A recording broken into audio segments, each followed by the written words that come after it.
Well, hello and welcome to Understand Men Now. I'm Jonathon Aslay of jonathonaslay.com, and I'm so excited to be shooting this live for you today. Our topic, the five signs he's emotionally mature and ready for commitment. This is my live Q&A, and if you're listening to the recording, I'm going to make you a promise. I'm going to give you the content in the beginning, and then you can make a choice of whether or not you want to stay for the Q&A portion. And again, so really quickly, if you're new to my content, please do me a favor, hit the subscribe button, hit the bell so you can be notified of new content. I shoot 3 videos a week, plus I do a live each week. Also, if after this video, the content here resonates with you and you're interested in working with me, check out the link to a free discovery call to see if working with a coach is right for you. And if you can't afford coaching, check out my group called Midlife Love Mastery. And for less than $20 a month, you can have direct access to me where you can ask questions to me personally, and I'll shoot personalized videos for you in the group. So that's called Midlife Love Mastery. Check out the links below. All right, we're going to talk about the 5 signs he's emotionally mature and ready for a relationship. All right, so for those that follow my channel, my coaching is I'm a dating and relationship coach for women, mostly specializing in midlife, which is after baby making years and before retirement. So I say most of my clients are between 42 or 69, although I'm working with a lot of 20 and 30-year-olds, which I'm really grateful for. And I say this because to help someone earlier rather than, and for those that are in their 50s and 60s, I know so many of you going, God, I wish someone told me this stuff years ago. And so I get it, and it's frustrating. And believe me, I wish someone taught me about relationships early on. And mostly, I wish someone taught me about emotional maturity. Emotional maturity. And let me just talk about emotional maturity for a moment, because emotional maturity isn't the same as general maturity, because when we think of general maturity, I think of being able to pay your bills on time. I think of those that show up on time for a date, for example. Those that are kind and considerate and that sort of thing. I think those are just signs of maturity. By the way, if you're on live, do me a favor, please post a comment so I know someone is there. I'd really appreciate it. I've noticed that the chat room hasn't started to heat up, so I just want to know someone is there. So if you are listening, please post a comment. But going back to maturity, thank you. It's one thing, like I said, to be able to pay your bills, to be responsible. That's certainly a sign of maturity. And and let's face it, if you had, I'm going to say, good parents, hopefully they taught maturity from the perspective of the outside world. But what about the inner world? What about the inside world of emotional maturity? And especially when we're interacting with other human beings from an emotional perspective. Okay, so I want to differentiate from that logical, physical world perspective to the emotional perspective. And it's so critically important because the vast majority of the human population is emotionally immature. And I'm going to say here in the United States, it's really a small percentage of emotionally mature people. Now, again, when I say maturity, this can trigger a few people. So when I talk about emotional grown-up, I'm really talking about 5 key areas that we're going to address today. And the first area that we're going to address today is actions consistently match one's words. Actions consistently match one's words. There is a great book that I recommend every woman and every man who are seeking love to read. And the book is called The 4 Agreements. The 4 Agreements.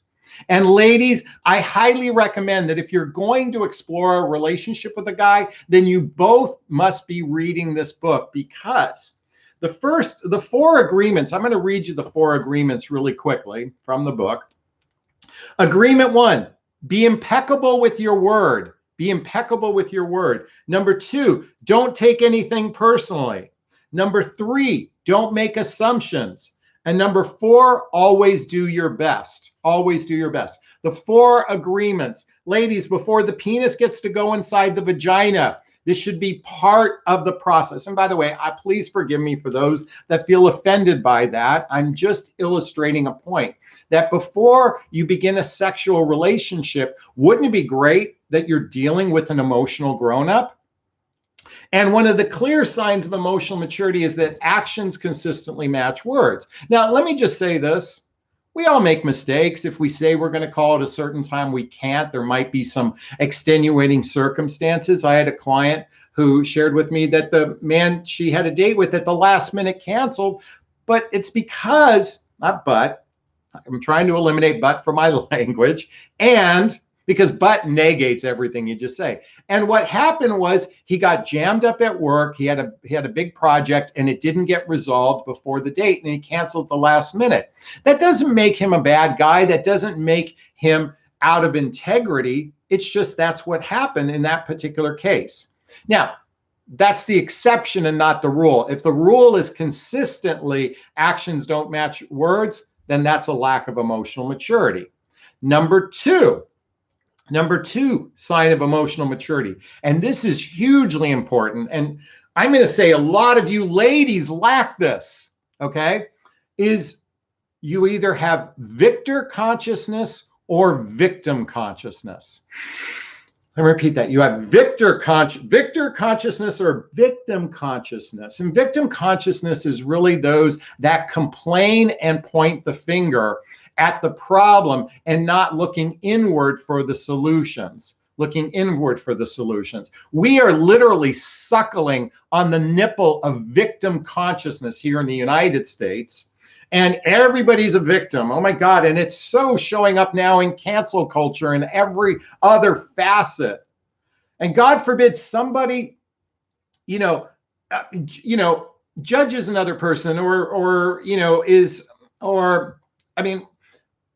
let me retract that because we can certainly make a judgment of a person and that's not always healthy, but to cancel them is one thing. When I really am talking about victim consciousness, and this I see a lot, I saw this in the last YouTube live where men are dirtbags, men are sleazy, men are assholes and that sort of thing. Yes, you can point the finger at men, but I want to say, ladies, a lot of time you're allowing bad behavior to happen and then you judge the man for being wrong without taking ownership on your part.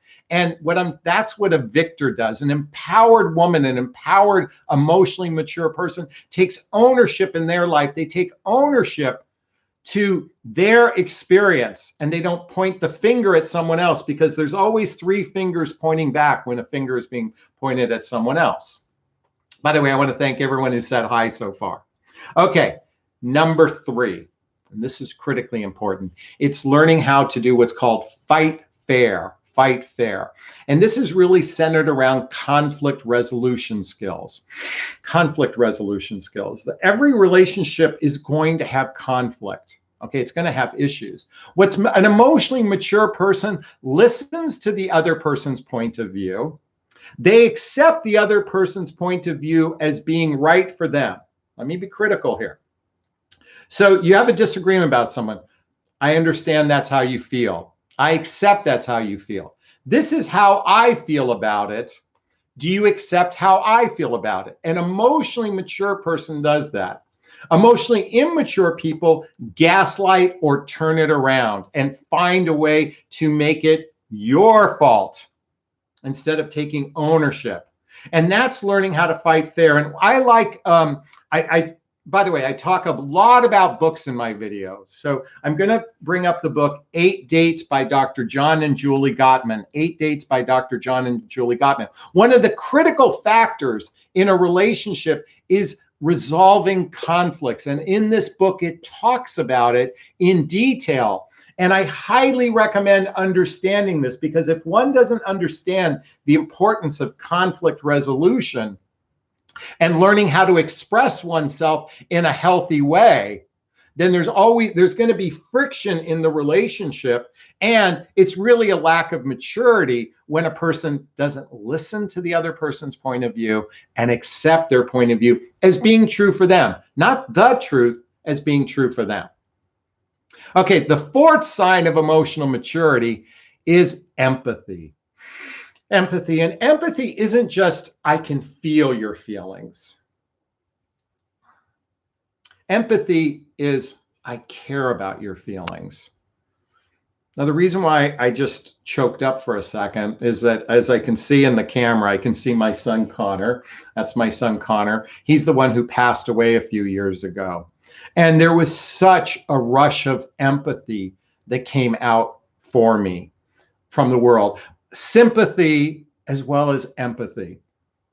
And then empathy isn't just so much they could feel my pain. And I know many of you have written me, and I want to thank you. Now I'm going to get teary-eyed. I'm going to thank you from the bottom of my heart for all the love and kindness you share about my son. I really cannot begin to tell you how much I appreciate that. But empathy is also going, I care about your feelings. What can I do to make your life better?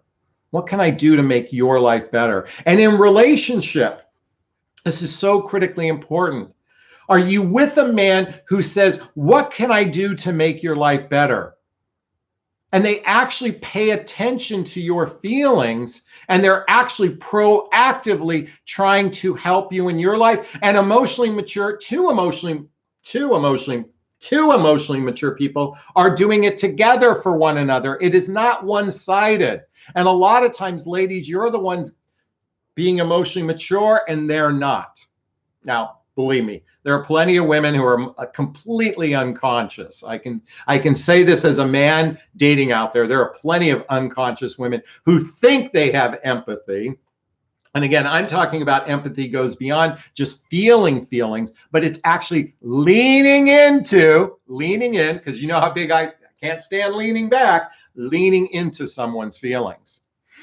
In fact, leaning back is actually not caring about someone's feelings. I mean, certainly it's important to lean into one's own feelings. I'm all about that. But this is where a lot of problematic things happen in relationship because of this whole game playing people are doing, trying to use reverse psychology to make relationships work. It's more about leaning into emotional maturity that matters most. And the fifth piece, and then we're going to take questions. So if you want to post a question, please post it in the comments section. We're going to start taking the Q&A in a second. And you can certainly buy a super chat and a super sticker as well, as if you'd like. The fifth sign of emotional maturity is transparency. Now, transparency is really centered around, and I'm going to take a sip of coffee. Excuse me. Is being open and upfront about how you feel in the relationship, and it's also not being secretive in the relationship. Transparent. Now, it doesn't mean you vomit all your feelings and divulge everything, but if asked a question that's an important factor in the relationship, you're transparent about it. You're open and willing to share.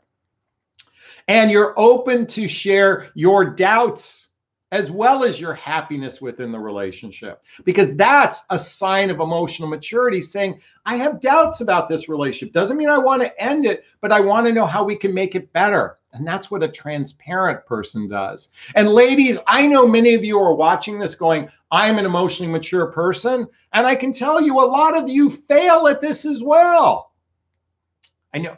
I'm yelling. I apologize. I know some of you don't like the yelling, although I'm going to tell you, I got a message the other day say, Jonathan, drill sergeants yell at the first day of boot camp.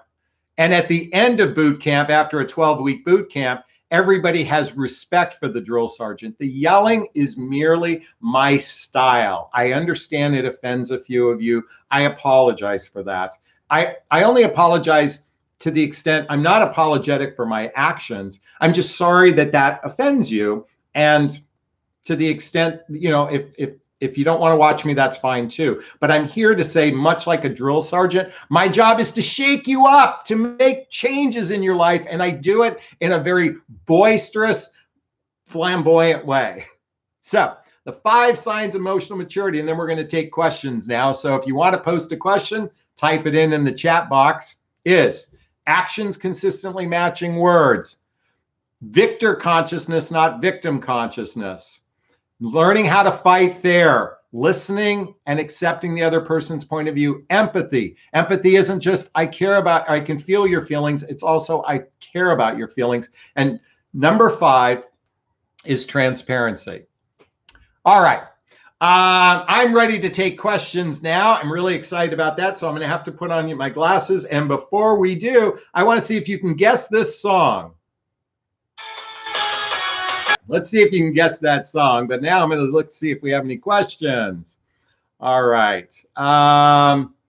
Greetings from Germany. Thank you so much. I started reading 8 Dates. I'm so happy to hear that.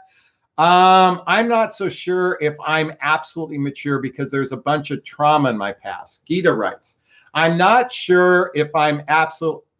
By the way, correct, Mary, you got the right song. It is Vacation. And who can guess the group that sang that? And no, Virginia, it's not the Bangles. All right. So Gita writes, I'm not sure if I'm absolutely emotionally mature because there's a bunch of trauma in my life. Thank you so much for being vulnerable, authentic, and transparent with that question. I'm really grateful for that. So I'm going to share with you, I was in the same boat. It took a lot of personal development, self-help, and spiritual work. So one of the first things I did was I did the Hoffman process, This was to heal childhood wounds and traumas that created negative patterns and limiting beliefs in my life, which made it very difficult for me to be emotionally mature. So by doing this workshop, and you can read the book and do a lot of the same work from here, is that emotional maturity doesn't happen overnight. It's not like you can snap your fingers and read the 4 agreements and all of it. It's endeavoring to be emotionally mature. I have moments where I act emotionally immature, but for the most part, I'm leaning into emotional maturity on a regular basis by following the principles in what I just shared in this video, as well as the book, The 4 Agreements. So you don't have to be perfect at it. You have to endeavor to. This is why I wrote my book, What the Heck is Self-Love Anyway? What the Heck is Self-Love Anyway? It's a journey of personal development, self-help, and spiritual work to begin the process of loving on oneself in such a way that it shifts you to emotional maturity. So this is a process. It's going to take time. This doesn't happen overnight. And ladies, I know a lot of you are with men that all of a sudden said they're going to be awake and they're going to be conscious. It can take years, if not decades, to really be emotionally mature. This is why I'm such a big proponent of vetting guys before going out on a first or second or third date, or certainly vetting them before you have sex together. And sex includes oral sex as well. One of the reasons why I created my private coaching program, and I just finished the boot camp with one of my clients who said this was the most amazing thing she ever did in her life. She's 34 years old. She's so happy to now have a different perspective because I teach, one of the fundamentals I teach is how to vet for emotional maturity and also how to build the roots of trust that develop into a stronger, happier relationship. So if you need support on that, check out the link to a free discovery call on my schedule a call. It's book a call with Jonathon to hear about my program. Yes, someone got it right. It's the Go-Go's. Yes, indeed. All right. Brandy writes, chapter 5 currently in that book. Yeah. Brandy writes, been working on my jealousy, reading books, etc. Tips from you. Jealousy is a really hard one. And jealousy is basically what's known as comparison. When you're comparing two things, there's a good chance if you're comparing something, you're making a judgment about something. And when you're making a judgment, especially around jealousy, that someone may offer something more than you, or you're envious of someone, that's not loving on oneself. Comparisons is the enemy to self-love. Self-love says, I'm fully contained in who I am. I am happy with who I am, no matter if this person's in my life or not. When I feel self-contained, I can evaluate the relationship at a more conscious level than an immature, and when I use the word immature, childish level. I've showed this diagram before. I'm going to show it again. Parent, adult, child. Emotionally mature people operate in child mode.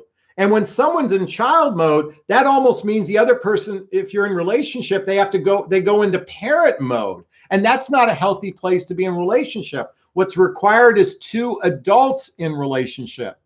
So working on our self-love gets us out of our child into our adult. This is why I recommend this book, How to Be an Adult in Relationship, The 5 Keys to Mindful Loving. This is a new book I'm introducing you all to because I believe this is a great book to piggyback on all the work we're doing right now on emotional maturity, how to be an adult in relationship. And by the way, I recently had a criticism from someone on one of my YouTube videos that I refer a lot of books and it just takes too much time to read books. I'm floored on that. I'm asking for 15 minutes a day for the next year of your life. Invest 15 minutes a day into reading a book. And in the course, at a minimum of 15 minutes a day. And in the course of 1 year, your life can be so drastically different. You went to college, many of you that went to college or school for 4 years to learn a trade, to become a CPA or a doctor, an attorney, whatever, you invested in yourself. And yet some people are complaining that reading books is too much time. If reading books is too much time to invest in your love life, then you have no business having a love life if you're not willing to invest in yourself. And for the person that made the claim that all I'm doing is trying to make affiliate commissions, let me just say something. I make 5 cents a book that I recommend if you click the link. And by the way, I have a link to Jonathon Recommends Books. I made all of $110 all of last year on affiliate sales. It's not paying my electric bill. It's not paying my gas bill. I'm not doing it for the money. Yes, I make a few dollars so I can cover a lunch for my son. God forbid, treating my son to lunch based on the couple books you buy. I'm doing this because, folks, I recommend this because it's time to take charge of your life. It's time to take charge of your destiny. And this is why I introduced this to you. And one of the reasons why I'm repetitive and I say a lot of the same things over and over and over again, because just like playing the piano, you got to practice your keys every day. You got to practice your keys, or what is it called? Someone tell me what's it called when you practice on playing on the piano. There's a term for it. But that's why I might sound repetitive at times, because I'm here trying to drill this into you over and over and over again. Okay. Sheila, the Hoffman process. Yes. I've read The Untethered Soul. Yes. Empathy is I care about. Excellent. Thank you, Jonathon from Gita. Okay. Do we have any more questions? Brandy writes, I can't get enough of self-help books. Oh, Brandy says, stop apologizing for triggered people. That's on them. You know, Brandy, you bring up a good point. I'm not apologizing. I'm just mostly disappointed. I'm disappointed in immature behavior. You know, I mean, and I have to, if I'm going to be the self-love coach, I must have compassion for them, which I endeavor to have compassion. I only share this because I am here to, like I said, be a wake-up call, to shift perspective, to encourage a new way of looking at things. By the way, if you're watching right now, please do me a favor, hit the like button if you like this content. I really appreciate that, only because if more people are liking this video right now, it'll be shown on the in the search tool. So I'd really appreciate if more people would hit the like button right now so more people can get to see this. All right, let's go. We've got plenty of time to answer questions. Okay. I love that you keep treating your son. Thank you, Nicole. Let's see.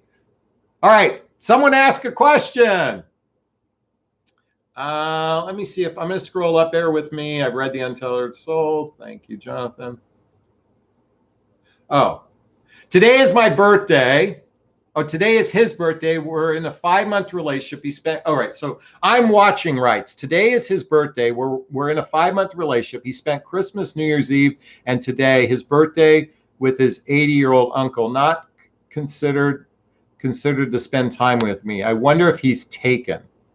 I'm watching. I'm a little bit confused. You're in a 5-month relationship. He spent Christmas and New Year's Eve today, his birthday, with his 80-year-old uncle. Not consider. Well, it sounds like when I read things like that, everyone, if I need to, a lot of times, many of you think you're in a relationship when I find out later you only seen each other 3 times in 6 months.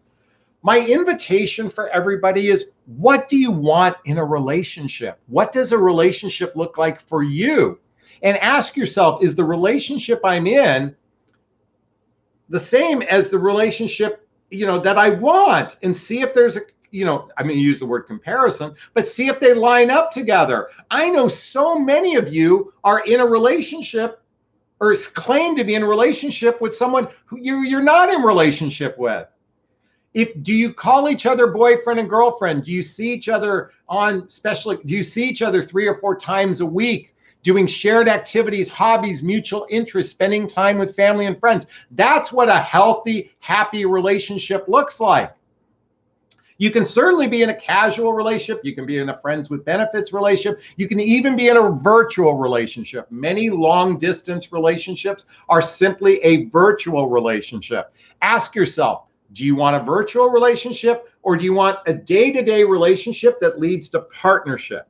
Let me do that again. A day-to-day relationship that leads to partnership. And partnership is a commitment that it's hard to break. I can't break my hands apart unless I do that. So it starts this way and then it should look this way. Is this sinking in? I hope it is. Read the fucking books, people. Thank you. What is a healthy long distance relationship? Hence seeing, meeting, and dynamics. Okay, Sophie writes, what's a healthy long distance relationship?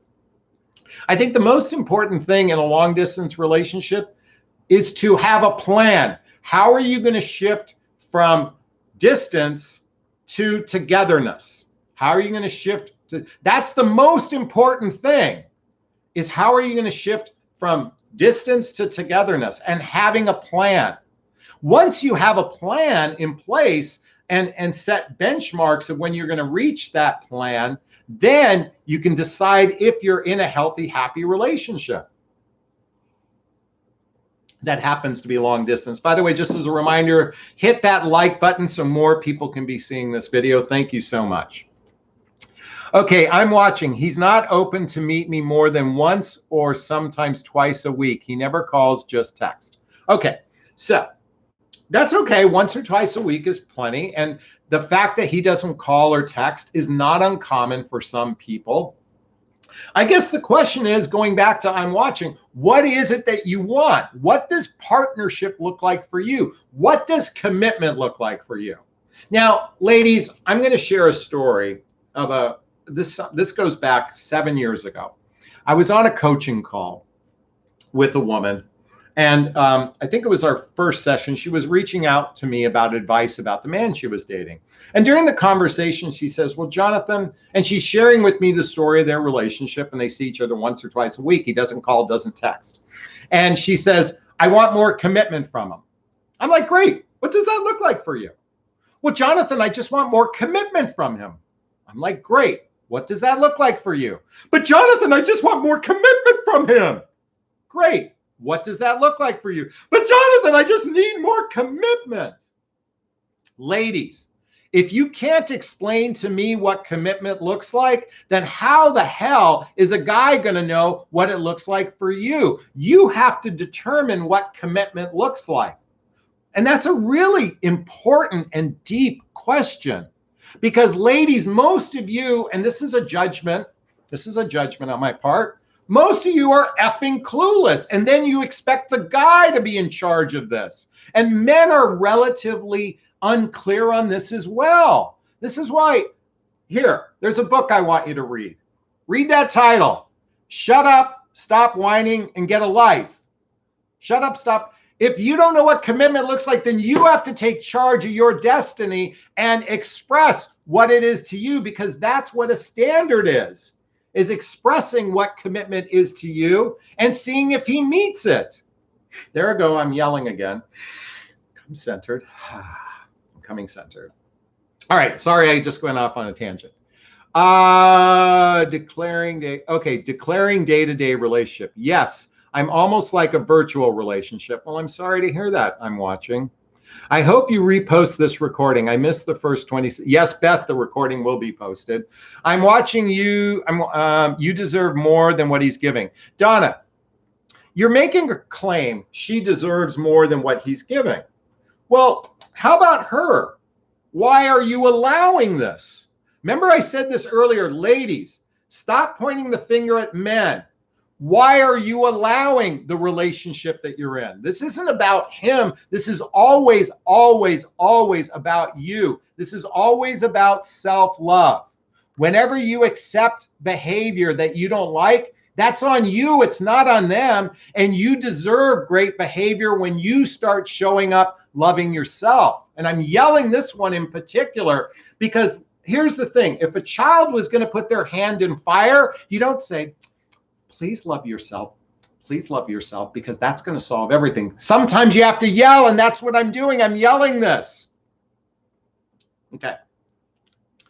I told him I'd like to call every other day and meet 2 or 3 times a week during a variety of things. He says he's busy studying, training his new dog. It sounds like he's just not that into you.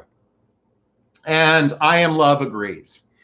Okay, Brandy, hard to know what you want in another person if you don't know yourself. Exactly. How can you tell another person what you want if you don't know it yourself, ladies? This is why, by the way, when I started my 5-week boot camp, I'm going to share with you my 5-week boot camp that I created. By the way, I'm going to upgrade it to a 6-week now. Is designed to take you from the fantasy realm that most of you live, are all in the fantasy realm, and to the reality of what is the mechanics to a healthy, happy relationship. What are the mechanics to a healthy, happy relationship? And ladies, if you're not leaning into your queenhood, then that's a big problem. This is why I'm a big fan of Alison Armstrong's work. She's a personal friend of mine. She wrote the book called The Queen's Code. The Queen's Code. This is a great book to read, to step into your empowerment and stop giving men the job. This isn't about feminine energy and leaning back and stuff. This is about leaning into your empowerment. Lean into your empowerment. And by the way, my issue with feminine and masculine energy, I was watching one of the feminine energy coaches talking the other day that feminine energy is soft and it's kind, and masculine energy is controlling and has rules and is based on fear. And I wanted to stick my finger down my throat while I was watching this, because masculine energy is none of those things. Masculine is simply doing, and masculine is doing and feminine is receiving. That's what that is. And a healthy relationship is a giver and a receiver and a giver and a receiver, It's a mix. It's like a ping pong game of giving and receiving. So a healthy person, emotionally mature person, has the capacity to give and receive mutually. This is why this whole thing that men are the masculine and they have to take charge and claim you. No. And by the way, ladies, you should be claiming the guy as well. You should be I say should. Let me take out the word should. I encourage you to be in a relationship with someone where you're going to claim each other, where it's a 2-lane street. This is why stop listening to those bullshit rhetoric, masculine and feminine energy shit, and start learning about what the Buddha teaches. If the Buddha dated, this is how to date from a more spiritual perspective, and taking out the gender bullshit of penis and vagina and start meeting each other at a heart-centered level. A heart-centered level. Wouldn't that be more awesome to connect with someone's heart instead of the expectations centered around masculine and feminine? And quite frankly, the rhetoric that's being taught is teaching you unhealthy things about masculine energy within yourselves. Ladies, did you know nurturing is a masculine energy? Nurturing, taking care of someone when they're sick, is a masculine energy. It's not feminine energy, because masculine is doing and feminine is receiving. So why not just take out the word masculine and feminine, because it fucks us all up, and just say, I'm a giver. I want to be with a giver. That's it. I'm a giver and I want to be with a giver and I'm capable of receiving, and I want to be with a man who's capable of receiving. All right, I was on a diatribe there. I hope you don't mind me going off. Let's hear that song one more time.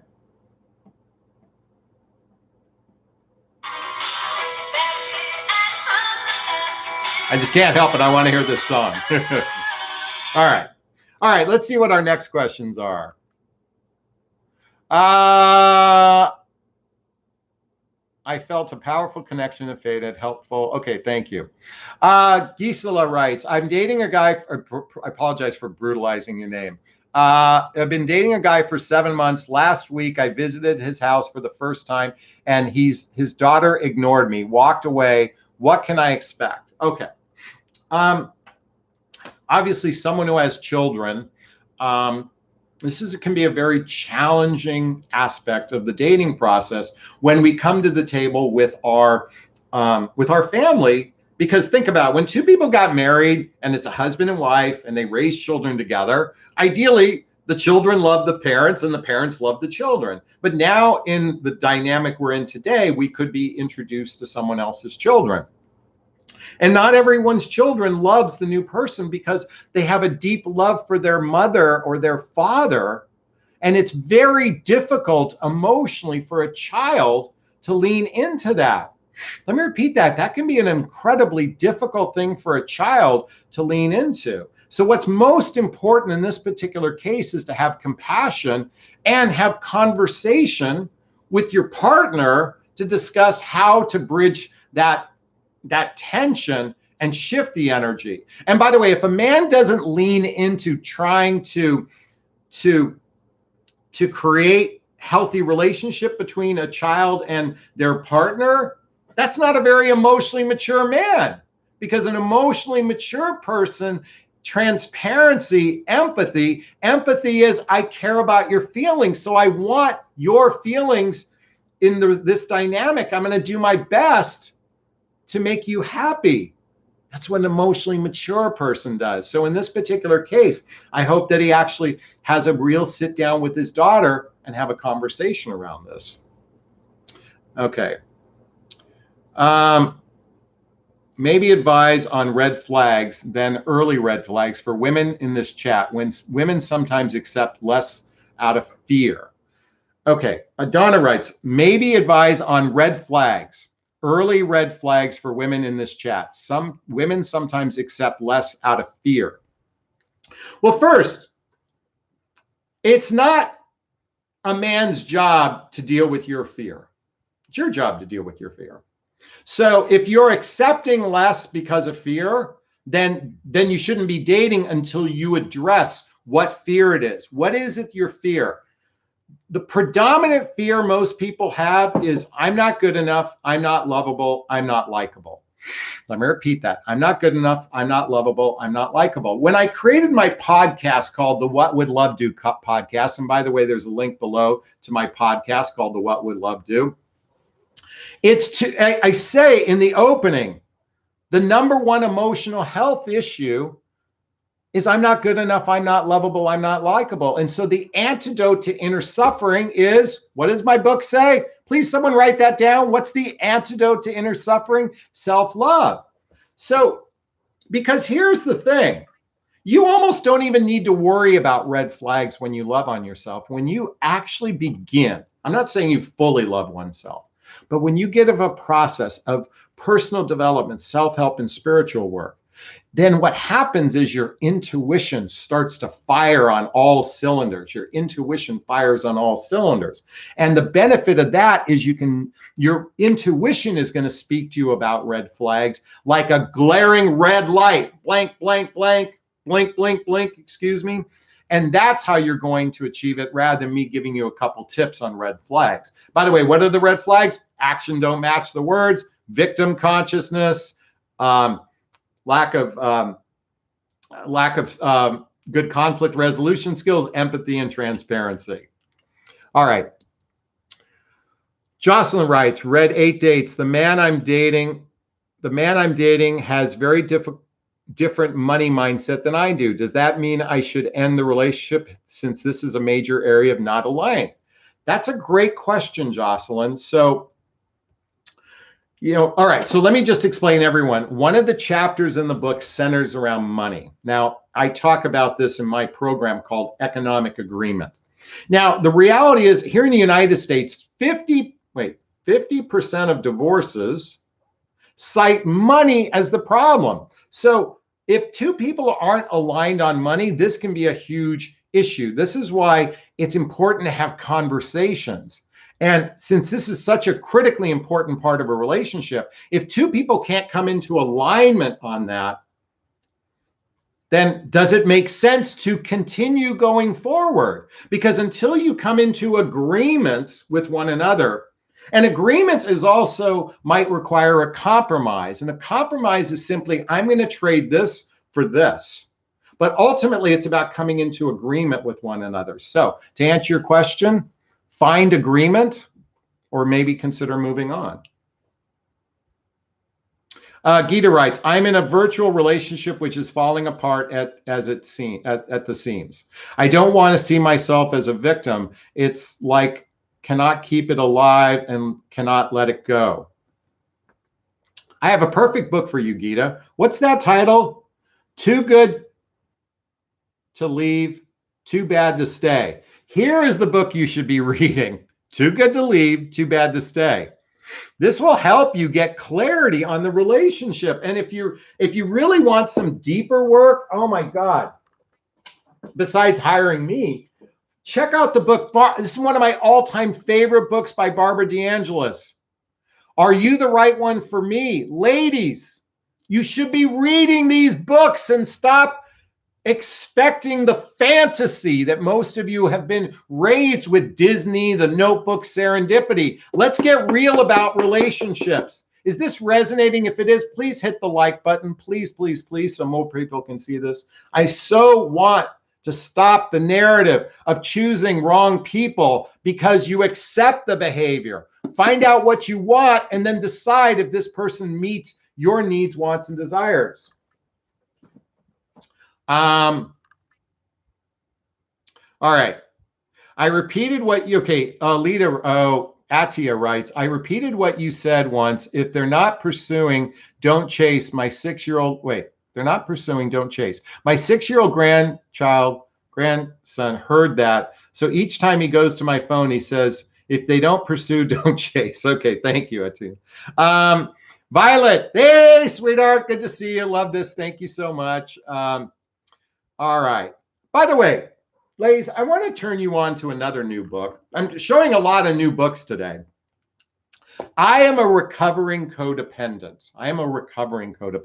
And what I mean by codependent, not just taking care of someone else, but the codependency centered around, I need you to love me for me to feel good about myself. I repeat that. I need you to love me for me to feel good about myself. This is why you definitely should check out the book, Codependent No More. Codependent No More. I mean, I think of how many years I wasted chasing women because I needed validation.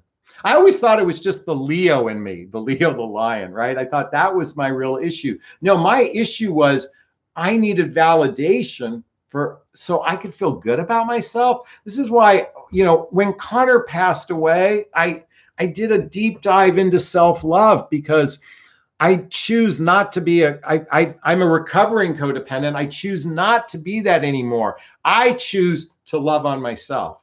In fact, one of the things I did after he passed away is I began recording videos called Grieving with Love. And why I shared, oh my God, I'm shaking right now. Grieving with love is also grieving, had to do with the loss of Connor, but it's also grieving that part of me that was so childish and so immature and so scared and so dependent. And love is the antidote to suffering. Love is the antidote to suffering. So anyway, I share that with you, that book as well. Thank you so much. Should you forgive your fiance for betraying you on even you loved him? Should you forgive your net writes fiance betraying on you, even you loved him still? Well, I'm a big believer in forgiveness. Okay. Now that doesn't absolve someone of their behavior.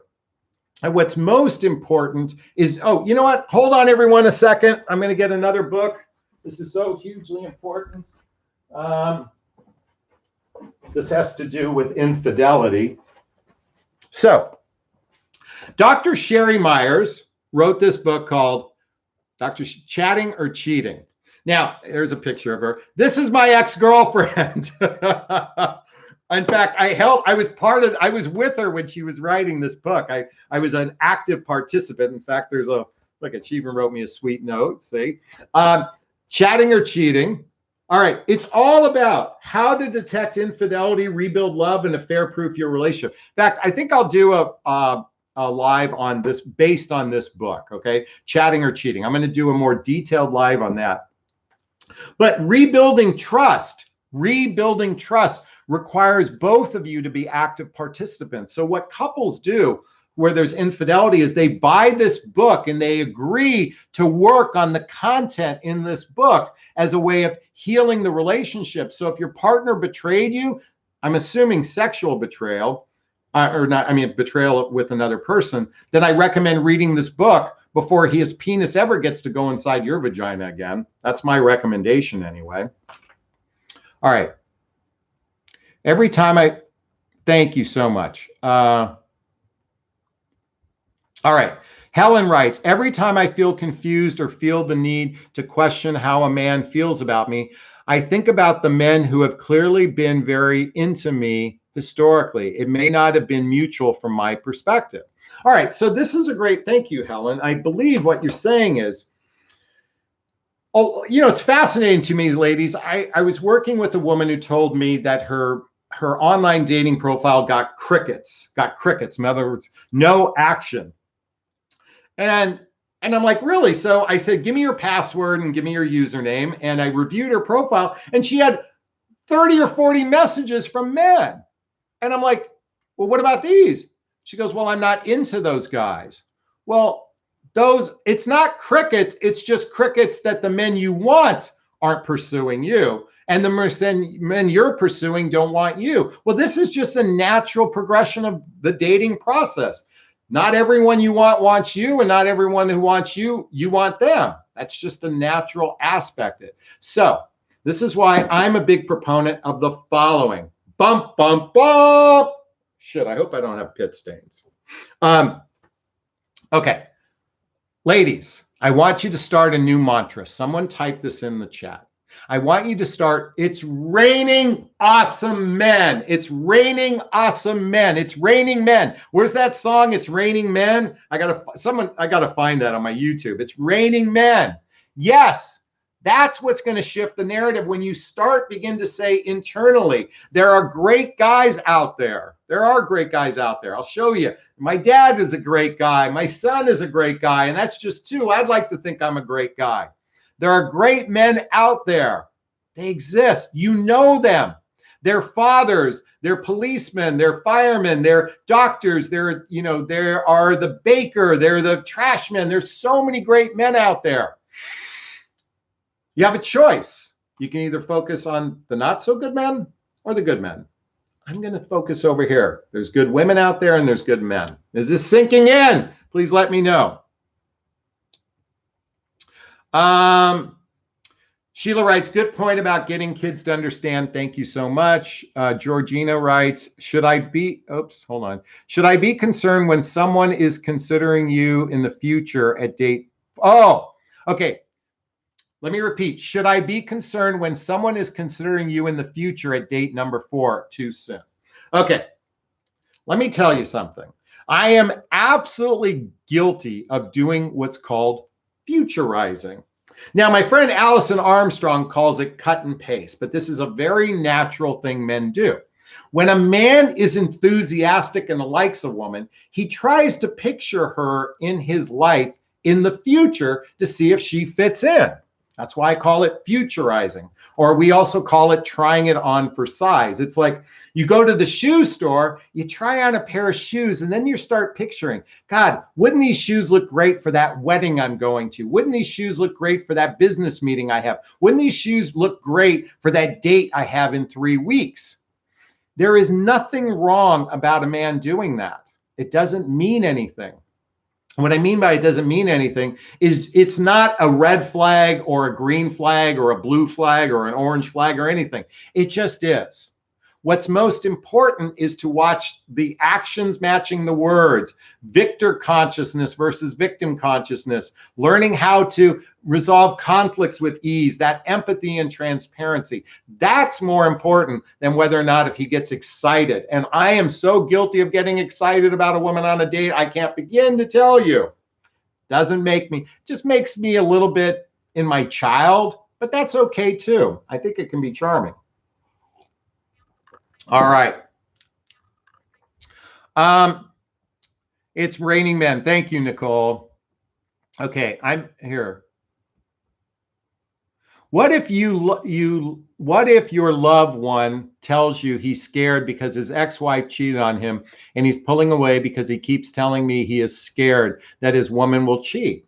Well, okay, an emotional, mature person doesn't live in state of fear. If someone is, by the way, going back to the 4 agreements, if he's projecting out on the future what's happening, then just say, hey, I get it. You know what? Go enjoy your life, move on. Because if someone is in fear, it's not your job to heal them.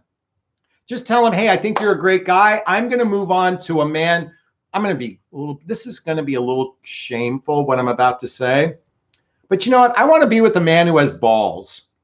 And if you don't have the balls to face being in a relationship with me, then I don't fucking want to be with you. I'm sorry. Yes, men need balls. By the way, I shot a video on this, why men need balls. I am tired of these wimpy, passive men. Now, we have to have compassion, and I have compassion for him. But you don't have to choose wimpy men. You can step into your empowerment. When you lean into your empowerment, and look, my nose is scratchy. Look, I get it. Dating fucking sucks. I mean, God, it so fucking sucks. It's a pain in the ass out there. I don't care what all these other coaches make. They want to sell you the Pollyanna version of how great dating is, and the man will claim you, and it'll just be all like the movie The Notebook or Serendipity or whatever. No, fucking online. And by the way, the movie, what's it? You've Got Mail? Yeah, that was a fantasy. It's fucking murder out there. It's a pain in the ass because of emotional maturity. It's because of unhealed childhood wounds and traumas and a lack of self-love. So what matters most is the relationship you have with yourself. The relationship you have with yourself, because that's the relationship that will matter most in your life. And when you feel good about yourself, yes, the dating process is a fucking pain in, God, I'm so itchy. The dating process is a pain in the ass. When you feel good about yourself, it's okay. You still get up every day. It's Groundhog Day. It's always an opportunity for a new day, a new opportunity, a new chance to meet the love of your life. So like in the movie Shawshank Redemption, I get busy living or get busy dying. I'm going to choose the living, and I'm going to lean into the fucking pain in the ass that dating is and say, I'm going to lean into it and accept it. And I'm going to navigate the best I can. This is why I teach a more effective way of coaching. So check out a link to a discovery call. By the way, if this is resonating with you, please hit that like button right now. I'd be truly grateful if you did that so more people can see this. All right, we're coming up to almost the end of the hour. So let's see what else we've got here. I met a man who used to be a doctor. Right. I met a man who used to be a doctor of mine. He's from the Middle East and lived in Middle East. So I really get these men. Gotcha. Lillian writes, I'm a recovering, by the way, if I butcher your name, I apologize. I'm a recovering codependent trauma survivor too, and grieving it all, wondering if I can have healthy relationship. Is it possible? I'm reading and learning and doing therapy. Yay! Yes, it is absolutely possible, because everyone, most men are good guys. They're just bad daters. Doesn't make them bad people. Most women are good people. They're just bad daters too. When we do work on ourselves, we just start to attract a whole different experience. So I want you to lean into this opportunity that you have. Do the work for yourself. And listen, I had one woman write, she thought I was lonely and sad and depressed based on my videos. And I'm like, I have a rich life. I have a great relationship with my friends. I have a wonderful relationship with my son. We did that virtual reality Oculus game last night. We had a blast. He was at his home. I'm at my home. We're connecting with one another. I have a thriving business. I'm so grateful. Thank you all for this beautiful business I'm in. I am happy. Yes, I'm not mated. Yes, I lost a child, and it fucking sucks. Okay, it does suck. But my son Connor would never want me to spend one day in my life wallowing in suffering, in pity. In fact, that is the opposite of how he ran his life. He's encouraged me to be empowered. So there is everyone here who's lost someone they care about, know this, they are at the other realm going, we want you to thrive. And there are great people out there. So let's just remember it's raining great men. All right. Hope that sinks in. Hi, Jonathan. Nashia writes, hi, Jonathan. Doing inner work from my insight and learning that I have been very impatient in dating process to let naturally evolve into a relationship. Do you have any tips? Well, I love this question because impatience is a sign of immaturity. It's the sign of the child. The adult is patient. Whether you meet the love of your life tomorrow, a month from now, or 5 years from now, an adult is patient. A child is impatient. It's, I want my Christmas present. I want my Christmas present. I want my Christmas present. I want it now. That's just a child. That's the child inside of you. So you have to get in charge of your emotional maturity.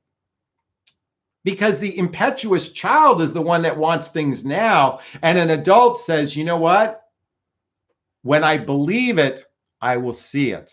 When I believe it, I will see it. Let me repeat that. When I believe it, I'll see it. Most people operate from the premise, when I see it, I'll believe it. When I see it, I'll believe it. I want you to, when I believe it, I will see it. And that's my invitation for you. Knock writes, amen, bro. Thank you. I'm assuming that's a guy. Wow. Just got here. You have already mentioned the 5 signs. Sir, I'm going to mention the 5 signs, and then we're going to wrap up for today. So really quickly.